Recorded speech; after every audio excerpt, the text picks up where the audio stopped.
गरीब की थाली में महंगी सब्जियां। माही, अरे गोलू, कहाँ हो तुम दोनों? दिन भर खेलने में लगे रहते हो। आ जाओ, खाना लगा दिया है, साथ में बैठकर खाना खाएंगे। अपनी दादी की आवाज सुनकर गोलू और माही घर में आ जाते हैं और खाना खाने के लिए बैठ जाते हैं। अरे अरे बच्चों, ये क्या कर रही हो? अभी तो बाहर खेल रहे थे और अब सीधे खाने पर बैठ गए। ये बैड मैनर्स है। चलो पहले हाथ धोकर आओ। कोमल दोनों बच्चों को हाथ धोने के लिए भेज देती है। इधर निशा और सुमन ने सबके प्लेट लगा दी होती है। दोनों बच्चे जैसे ही खाना देखते हैं तभी, मम्मी मुझे नहीं खाना, ये रोज रोज लौकी और आलू, कुछ अच्छा बनाया करो ना। हाँ मम्मी, सच में मैं तो बोर हो गई हूँ ये सब्जियाँ खा खा कर। मेरी दोस्त रोज टिफिन में अच्छा अच्छा खाना लाती है। उनकी मम्मी सैंडविच, नूडल्स, मटर पनीर और न जाने क्या क्या बनाती है, और आप लोग बस लौकी, भिंडी, कद्दू ही बनाते रहते हो। दोनों बच्चों की बात सुनकर पूरा परिवार परेशान हो जाता है, क्योंकि एक मिडिल क्लास घर के लिए इतना बड़ा परिवार चलाना और महंगी सब्जियां खरीदना लगभग नामुमकिन था। बेटा, ये सब्जियां तुम्हें भले ही बोरिंग लग रही हो, लेकिन ये बहुत पौष्टिक होती है। हाँ बेटा, तुम्हारी मम्मी बिल्कुल सही कह रही है। तुम्हें पता है, जो पहलवान होते हैं वो भी हरी सब्जियां खाते हैं, वो भी उबली हुई, तभी उन्हें ताकत मिलती है। हाँ दादू, मैं भी बताती है कि पत्तेदार हरी सब्जियां खाने से एनर्जी मिलती है। अरे, जब मेरा बच्चा इतना होशियार है और उसे सब पता है तो फिर सब्जी क्यों नहीं खा रहा है? वो इसीलिए क्योंकि कल भी लौकी बनी थी, परसों आलू बने थे। हमारे घर में कभी महंगी सब्जियां क्यों नहीं बनती हैं? आपको पता है, बहुत महंगी महंगी सब्जी होती है जिनका मुझे नाम भी नहीं पता। मेरे दोस्त अपने लंच बॉक्स में लाते हैं। कोई बात नहीं बेटा, हम भी तुम्हारे लिए महंगी सब्जियां बनाने की कोशिश करेंगे। फिलहाल तुम ये लौकी की सब्जी खा लो, बहुत स्वादिष्ट बनी है। ये दही भी ले लो, दही मिलाकर रायता जैसा स्वाद आएगा। कोमल दोनों बच्चों को लौकी की सब्जी में दही मिलाकर अपने हाथों से प्यार से खाना खिलाती है। इधर पूरा परिवार मन ही मन परेशान होता रहता है। थोड़ी देर बाद बच्चे खाना खाकर इधर उधर खेलने लगते हैं। उधर सुमन और निशा झूठे बर्तन उठाने लगती हैं। हमने तो जैसे तैसे करके जिंदगी काट दी। हमारी थाली में तो कभी महंगी सब्जी आई ही नहीं। अब हमारे बच्चों को भी यही सब झेलना पड़ रहा है। हाँ, छोटे बच्चे हैं, जब दूसरों की थाली में महंगी सब्जियां देखेंगे तो उनका भी मन करेगा ही।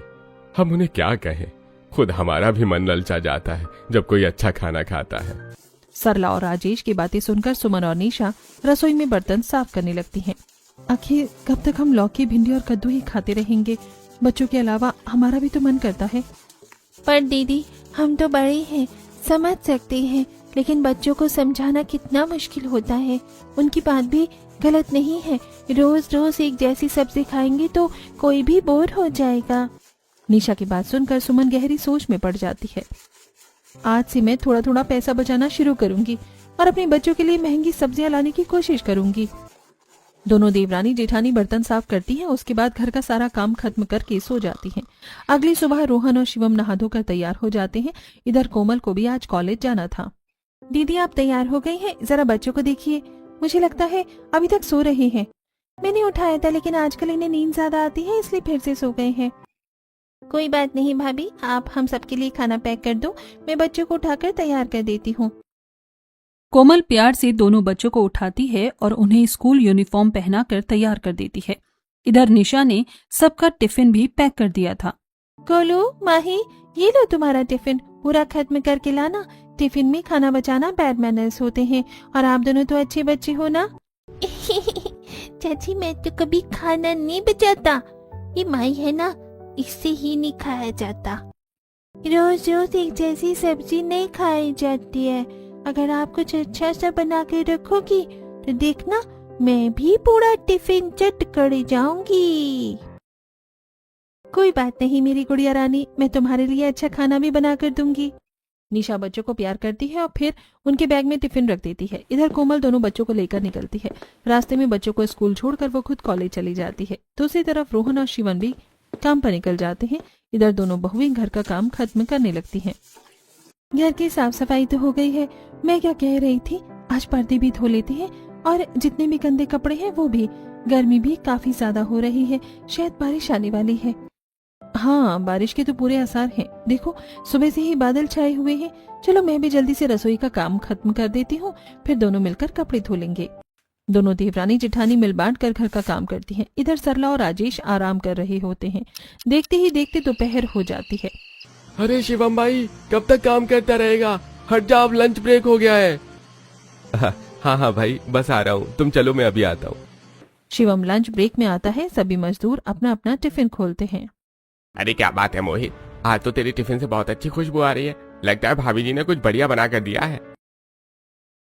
और यार, रोज वही हरी सब्जी खा खा कर बोर हो गए थे। बच्चों ने भी अब तो हरी सब्जी खाने से बिल्कुल मना कर दिया था, इसलिए सोचा एक दिन कुछ अच्छा बना लेते हैं।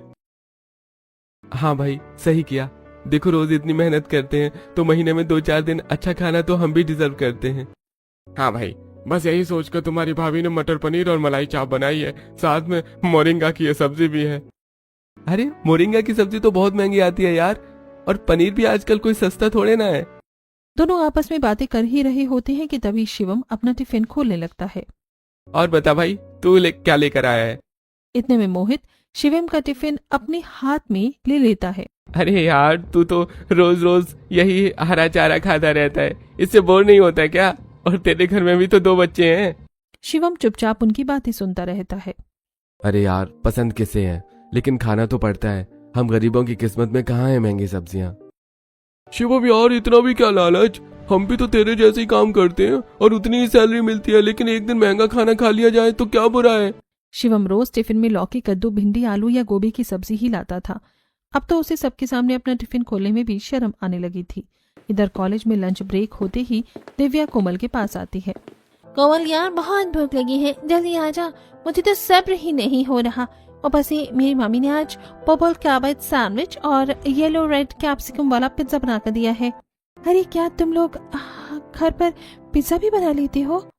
उसमें क्या है, पिज्जा बेस रेडीमेड ले आते हैं, फिर ऊपर चीज वगैरह डालकर ओवन में बेक कर देते हैं। मेरी मम्मी को सब आता है। चलो बढ़िया है, तुम्हारी तो मजे है, घर पर ही पिज्जा खाने को मिल जाता है। दोनों सहेलियां बातें करते हुए कैफेटेरिया में आ जाती हैं। दिव्या बड़े उत्साह से अपना लंच बॉक्स खोलती है, जिसमें से स्वादिष्ट खुशबू आने लगती है। दूसरी तरफ कोमल अपना टिफिन खोलने में झिझक रही होती है। अरे तू टिफिन क्यों नहीं खोल रही है? मुझे इतनी भूख लगी है और तू है कि चींटी की चाल चल रही है। बस खोल ही रही हूँ, मुझे इतनी खास भूख नहीं है। जैसे ही कोमल अपना टिफिन खोलती है, उसमें लौकी और भिंडी की सब्जी होती है। अरे यार, तू रोज यही हरा चारा खाकर कॉलेज जाती है क्या? तो ये रोज रोज लौकी और भिंडी कैसे खा लेती है? मुझे तो बिल्कुल भी पसंद नहीं है। अरे ये तो मेरी फेवरेट है, मैं तो रोज बोल बोल कर घर पर ही बनवाया करती हूँ। कोमल की बात सुनकर दिव्या चुप हो जाती है। काश मैं इसे बता पाती कि हमारे घर में एक भी दिन महंगी सब्जी नहीं बनती। हमारा तो पूरा जीवन लौकी, कद्दू और भिंडी खाते खाते ही निकल गया। अब तो ना चाहते हुए भी यही हमारी पसंद बन गई है। थोड़ी देर बाद दोनों लंच करके वापस क्लास अटेंड करने लगती हैं। फिर 3 बजे कॉलेज की छुट्टी हो जाती है। कोमल दोनों बच्चों को स्कूल से लेकर घर आ जाती है। इसी तरह दिन बीतने लगते हैं। एक दिन घर पर पिंकी पड़ोसन आती है। अरे ओ सरला, क्या कर रही हो बहन? आजकल तो पूरा दिन घर में ही रहती हो, तबीयत तो ठीक है ना? क्या बताऊं बहन, घुटनों में इतना ज्यादा दर्द हो रहा है कि चला ही नहीं जाता। हाय राम, मन तो मेरा भी करता है। परसों पूनम आई थी, उनके घर कान्हा जी का कीर्तन था, लेकिन क्या ही करूं, इन घुटनों से चला ही नहीं जा रहा। अरे लापरवाही करेगी तो घुटने का दर्द बढ़ेगा ही। किसी अच्छे डॉक्टर को दिखा ले। हाँ बहन, अब तो दिखाना ही पड़ेगा, दर्द दिन ब दिन बढ़ता ही जा रहा है। दोनों पड़ोसन आपस में बातें कर रही होती हैं, तभी आसमान में बादल गरजने लगते हैं। निशा, सुमन, कहाँ हो तुम दोनों? देखो छत पर कपड़े तो नहीं सूख रहे, बारिश आने वाली है, और बाहर का सारा सामान भी अंदर रख देना। सरला की बात सुनकर निशा छत से कपड़े उतारने चली जाती है। इधर सुमन आंगन का सारा सामान समेटकर अंदर रख देती है। लगता है आज तो बारिश पक्की है, मैं भी कुछ चटपटा बनाकर खाऊंगी। अच्छा चलती हूँ सरला बहन। इतना कहकर पिंकी वहां से चली जाती है। थोड़ी ही देर में बारिश भी शुरू हो जाती है। शिवम और रोहन भीगते हुए घर पहुंचते हैं। अच्छी अच्छी अच्छी। अरे बेटा, जल्दी से ये भीगे हुए कपड़े बदल लो, देखो जुकाम हो गया है। ये गर्मी की बारिश ऐसी ही होती है। अभी थोड़ी देर पहले गर्मी थी और अब बारिश हो गई। सर्दी जुकाम तो होगा ही। सुमन बहू, जरा अदरक और इलायची डालकर कड़क चाय बना दे इन दोनों के लिए। सुमन रसोई में काम कर रही होती है, वहीं से आवाज लगाकर जवाब देती है, हाँ माँ जी, अभी बनाती हूँ। इतने में कोमल अपने कमरे से बाहर आती है। किसने पकौड़े बनाए हैं? कितनी अच्छी खुशबू आ रही है। इस खुशबू से तो मेरा भी पकौड़े खाने का मन कर गया। अरे पकौड़ों की बात से याद आया यार, मेरा तो पनीर के पकौड़े खाने का बहुत मन कर रहा है। कोई मुझे पनीर के पकौड़े खिला दो। क्या आप भी बच्चों की तरह जिद कर रहे हो? और थोड़ा धीरे बोलो, बच्चे सुन लेंगे तो वो भी जिद करने लगेंगे। रोहन चुपचाप अपने पापा के पास जाकर बैठ जाता है। अरे भाई, पता नहीं है इतनी महंगाई और गरीबी हमें कब जीने देगी। बताओ, हम पनीर के पकौड़े बनाने से पहले भी 100 बार सोचते हैं। आखिर कब तक हमारे साथ ऐसा ही होता रहेगा। अपने ससुर की बात सुनकर दोनों बहुएं भावुक हो जाती हैं। तभी निशा कहती है, अरे कोई बात नहीं, पकौड़े तो पकौड़े ही होते हैं। भले हम पनीर के पकौड़े ना बना पाए, लेकिन आलू प्याज के पकौड़े तो बना सकते हैं। अब बस मुझे 10 मिनट दीजिए, मैं अभी कड़क चाय के साथ चटपटे पकौड़े बना कर लाती हूँ। हाँ, ये सही रहेगा। बच्चों का भी मन थोड़ा बदल जाएगा, वरना रोज रोज एक जैसी सब्जी खाकर उनका भी मन भर गया है। दोनों देवरानी जेठानी रसोई में जाकर पकौड़े बनाने की तैयारी करने लगती हैं। एक तरफ निशा प्याज छीलते हैं तो दूसरी तरफ सुमन आलू काट कर रख देती है। सब्जियां तो कट गई, इसमें हरा धनिया भी डाल लेते हैं, जरा और अच्छा स्वाद आएगा। निशा हरा धनिया काटती है, इधर सुमन बेसन छान कर सारी सब्जियां मिलाकर घोल तैयार करती है। निशा कढ़ाई में तेल चढ़ा देती है। थोड़ी ही देर में दोनों बहुएं गर्मा गर्म पकौड़े निकालने लगती हैं। चलो, मैं सबको गर्मा गर्म पकौड़े सर्व कर देती हूँ। आप लोग भी जल्दी आ जाओ, सब साथ बैठकर खाएंगे।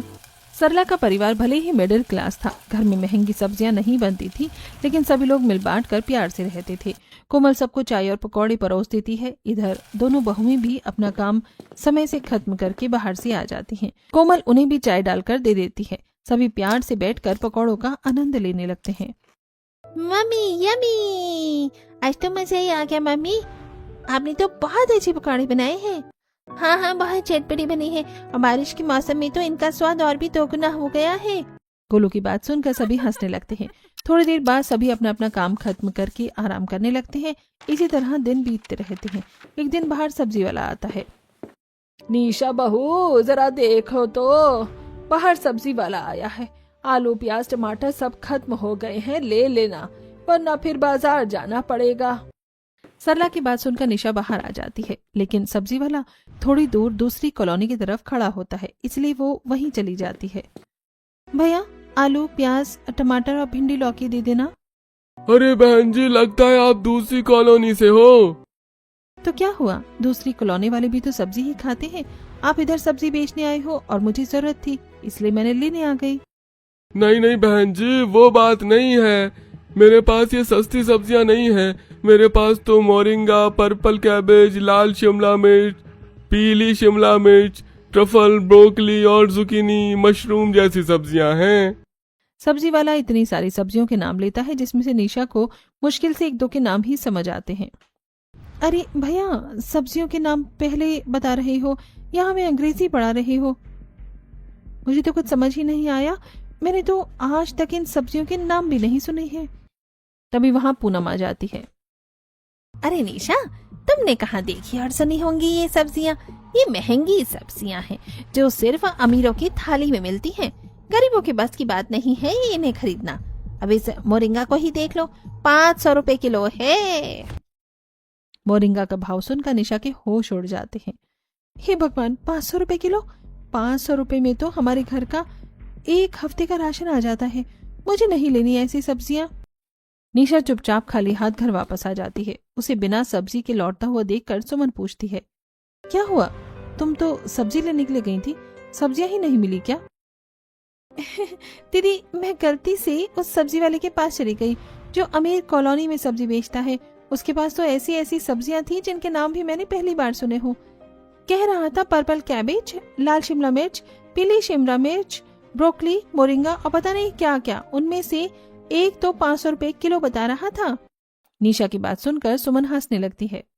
अरे ऐसा ही होता है, उस कॉलोनी के लोग हमेशा उसी से सब्जी खरीदते हैं। उसके पास तो सिर्फ महंगी सब्जियां ही होती हैं।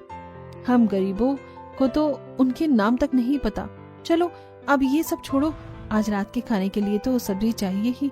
चलो बाजार से सब्जियां और राशन ले आते हैं। इधर दोनों देवरानी जेठानी बाजार से आलू प्याज टमाटर तोरी लौकी कद्दू जैसी रोजमर्रा की सब्जियां और हफ्ते भर का राशन खरीद कर घर पर ले आती हैं। इसी तरह दिन बीतते रहते हैं। एक दिन रोहन काम से बहुत परेशान होकर घर लौटता है। रोहन को देखकर राजेश कहता है, क्या हुआ बेटा, तेरा चेहरा इतना उतरा हुआ क्यों है? पापा, जिस फैक्ट्री में मैं काम कर रहा था वो कुछ दिनों के लिए बंद कर दी गई है।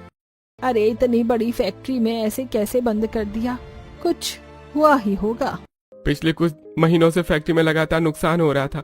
मालिक बहुत कोशिश कर रहा था कि काम चलता रहे, लेकिन पता नहीं क्या हुआ, आखिरकार फैक्ट्री बंद करनी पड़ गई। तो बेटा अब तो क्या करेगा? अब तो दूसरा काम ढूंढना पड़ेगा। हाँ पापा, दूसरा काम तो ढूंढना ही पड़ेगा। बस यही सोचकर परेशान हूँ कि जितना कमाता था उसमें ही घर का खर्च मुश्किल से चलता था। अब तो वो कमाई भी नहीं आएगी। अकेला मैं घर कैसे संभालूंगा? रोहन की बात सुनकर सरला और राजेश परेशान हो जाते हैं। इधर सुमन भी रसोई में काम कर रही होती है। वो सब सुन लेती है और बाहर आ जाती है। कोई बात नहीं भाभी, नौकरी चली गई तो क्या हुआ, दूसरा काम मिल जाएगा, आप ऐसे परेशान मत होइए। चलिए पहले हाथ मुंह धो लीजिए, मैंने सबके लिए खाना बना दिया है। सुमन की बातों से रोहन को थोड़ी हिम्मत मिलती है। वो हाथ मुंह धोकर आता है और फिर पूरा परिवार साथ बैठकर खाना खाता है। इसी तरह दिन बीतने लगते हैं। रोहन रोज नए काम की तलाश में जाता है, लेकिन उसे कोई काम नहीं मिलता। उधर आज राजेश की तबीयत भी कुछ खराब है और सरला के घुटनों का दर्द भी बढ़ गया है। हे भगवान, इन घुटनों की वजह से मैं तो अब बैठना उठना भी मुश्किल हो चुका है। एक एक कदम चलाना भारी पड़ रहा है। मम्मी क्या हुआ? मैंने आपको कितनी बार कहा है कि मेरे साथ डॉक्टर के पास चलो, दवा ले आएंगे, लेकिन आप मेरी बात ही नहीं मानती। अरे बेटा, तेरी बात कैसे मानूं? तू अकेला क्या करेगा? अगर सारे पैसे दवाइयों में ही खर्च हो गए तो हम खाएंगे क्या? सरला की बात सुनकर शिवम भावुक हो जाता है। इधर रोहन को भी बहुत बुरा लगता है। उधर दोनों बहुएं रसोई में काम कर रही होती हैं। दीदी, घर के हालात दिन ब दिन बिगड़ते ही जा रहे हैं, अब हमें ही कुछ करना पड़ेगा। हाँ, मैं भी यही सोच रही थी। मैंने थोड़ा थोड़ा करके कुछ पैसे बचाए थे। जब बच्चे महंगी सब्जी खाने की जिद करते थे तब मैंने सोचा था एक दिन पूरे परिवार को महंगी सब्जी खिलाऊंगी। हाँ दीदी, मैंने भी कुछ बचत की थी, लेकिन महंगी सब्जी खाकर भी खुशी तभी मिलेगी जब हमारे परिवार स्वस्थ और एक साथ होगा। हाँ, तुम बिल्कुल सही कह रही हो। दोनों अपने अपने कमरे में जाती हैं और इतने दिनों से महंगी सब्जी खिलाने के लिए जो पैसे बचाकर उन्होंने रखे थे उन्हें लेकर अपने सास ससुर के पास आती हैं। मम्मी जी, ये मेरे पास कुछ पैसे थे जो मैंने महंगी सब्जियां खरीदने के लिए बचाए थे, लेकिन इस समय आपकी दवाइयों से ज्यादा जरूरी कुछ भी नहीं है। हाँ पापा जी, आप भी अपनी दवा ले आइए, हम आपको इस तरह परेशान नहीं देख सकते। दोनों बहुएं अपने सारे बचाए हुए पैसे सास ससुर को दे देती हैं। ये देखकर दोनों बेटे भावुक हो जाते हैं।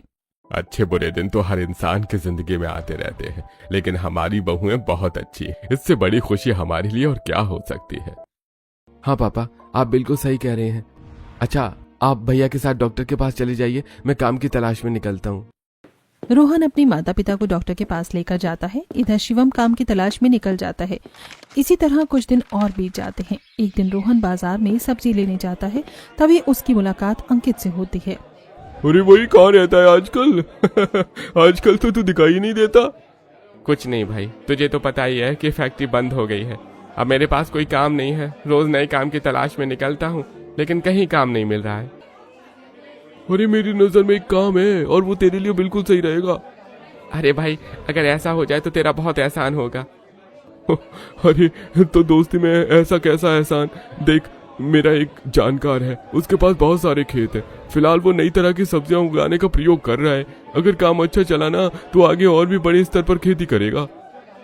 यार, सब्जी तो इतनी सस्ती बिकती है, इस काम में कितना ही बच जाएगा। अरे भाई, तू अभी अंदाजा मत लगा, वो बहुत अमीर आदमी है और काम करने का उसका तरीका भी बिल्कुल अलग है। चल मैं तुझे उससे मिलवाता हूँ। अंकित रोहन को लेकर धनीराम के पास जाता है। धनीराम उसे काम के बारे में विस्तार से बताता है। ठीक है, फिर मैं कल से ही काम पर आ जाऊंगा। ठीक है बेटा, तुम्हारी मेहनत और हमारा पैसा दोनों मिलकर जरूर रंग लाएंगे।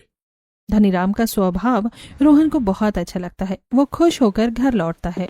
क्या बात है भैया, लगता है आपको काम मिल गया। आपके चेहरे की खुशी सब बता रही है।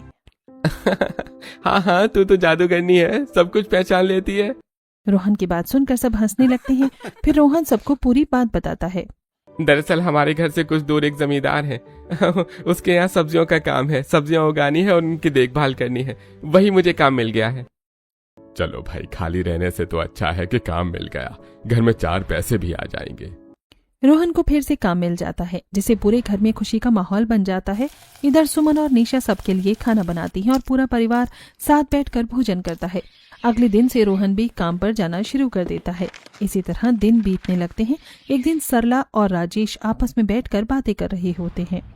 अरे देखो तो, बारिश की वजह से हर जगह ये सांप की छतरी निकल आई है। बचपन में जब रोहन और शिवम छोटे थे तो इनके साथ कितना खेला करते थे। हाँ भाई, ऐसी चीजें देखकर इनके बचपन की यादें ताजा हो जाती हैं। लेकिन तुम्हें पता है, इनके जैसी एक सब्जी भी होती है। सब्जी?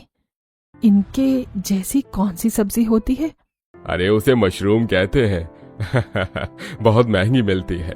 एक बार मैं अपने दोस्त के घर गया था, तब खाई थी। खाने में बहुत स्वादिष्ट होती है। याद करके मेरा तो फिर से खाने का मन कर रहा है। बस बस, ख्यालों से बाहर आ जाओ। इस घर में तो आपको आलू गोभी ही मिलेगी। सुमन और निशा अपने सास ससुर की बातें सुन लेती हैं। आज तो मैं मम्मी पापा की पसंद की सब्जी लेकर ही रहूंगी। दोनों देवरानी जेठानी बाजार जाती हैं और एक महंगी सब्जियों की दुकान पर रुकती हैं।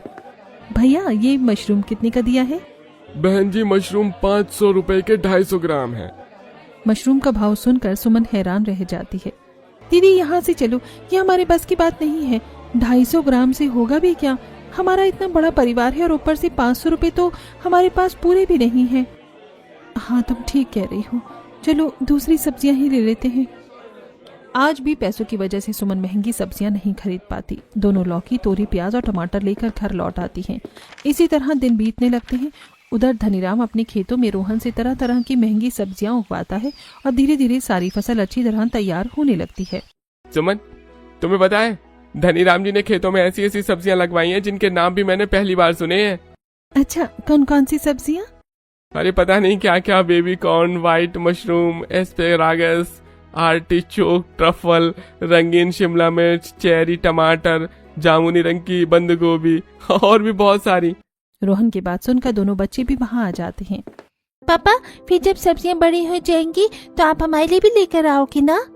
हाँ हाँ, हमारे घर में भी अच्छी अच्छी सब्जियां बनेंगी। मेरे जो दोस्त मुझे चिढ़ाते हैं, मैं उन्हें दिखाऊंगी कि देखो, मेरी थाली में भी महंगी सब्जियां हैं। बच्चों की बात सुनकर सब लोग हंसने लगते हैं। कुछ दिन बाद धनीराम की सब्जियां पूरी तरह तैयार हो जाती हैं। रोहन उन्हें तोड़कर मंडी पहुंचता है। शाम को जब वो सब्जियां बेचकर लौटता है तो कुछ सब्जियां बच जाती हैं। रोहन, इसमें से कुछ सब्जियां तुम घर ले जाना, तुम्हारे काम आ जाएगी। ये सुनकर रोहन बहुत खुश हो जाता है। वो मशरूम, रंगीन शिमला मिर्च और चेरी टमाटर लेकर घर पहुंचता है और सुमन को देता है।